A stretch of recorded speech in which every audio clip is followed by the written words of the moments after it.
Thank you for joining me today. Apologies for the noise. My kids are outside at PE with a couple other classes. Okie dokie. So as with the previous exercises in this video series, I'll be reading, in this case, a paragraph to you written just behind me on the whiteboard.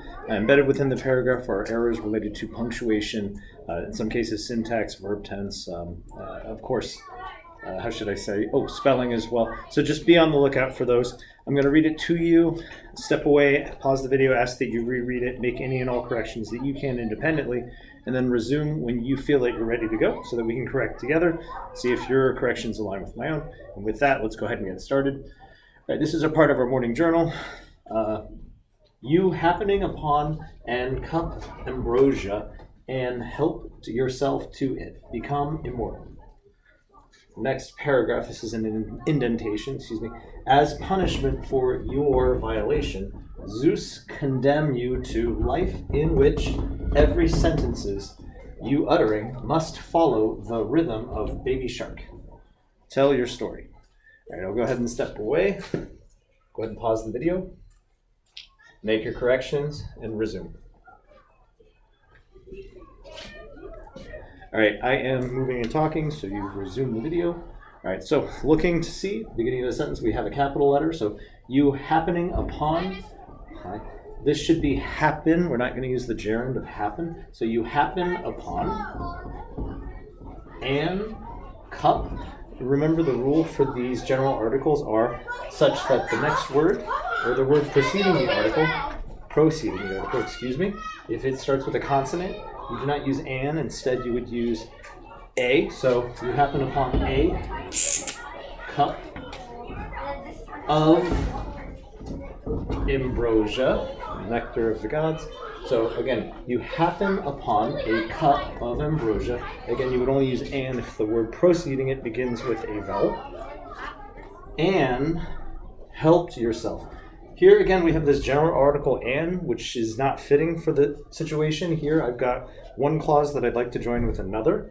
And so for that, I need a conjunction.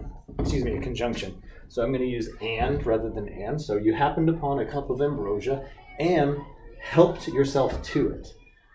Okay, so if you happen upon something, right, this is an occurrence that doesn't necessarily, well, no, this has happened, and you would be right to assume that, okay, generally here, I would convert this to the past tense, right? Help, I'm going to use the past tense. However, it would also fit to use help in this case, just given the way in which I'm speaking. So you happen upon a cup of ambrosia and help yourself to it. Although helped works as well. Comma, pause, become immortal. Now here we want the gerund, right? Becoming, so ing, becoming immortal, period. That's the end of the clause. Next sentence begins with a capital, or at least it should, so I'm going to capitalize that. So as punishment for your, here we have the contraction of you and are, so the joining of those two, which reads you are. Violation, doesn't make sense. Instead we want to use your as in the possessive.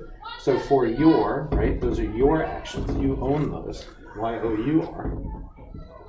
For your violation, comma, Zeus, which should be capitalized, condemns, present progressive, it's an ugly S, you to a life in hyphen which, this is the witch that flies on a broom, again forgive me for the noise, in which, W-H-I-C-H is what we want. Every sentences, or rather every sentence, get rid of that plural, you uttering, rather should be you utter, must follow the rhythm of Baby Shark, period. Tell your story. The rest of the sentence is looking good, and the kids are starting to congregate outside, which tells me I'm done. So, with that, thank you for joining me. Sorry if this was a little quick, a little noisy, but if you found this helpful, please give it a like, and if you haven't already, I would appreciate you subscribing. It would help me a lot. Apart from that, thank you for joining me, and I look forward to working with you in the next one. All right, if I could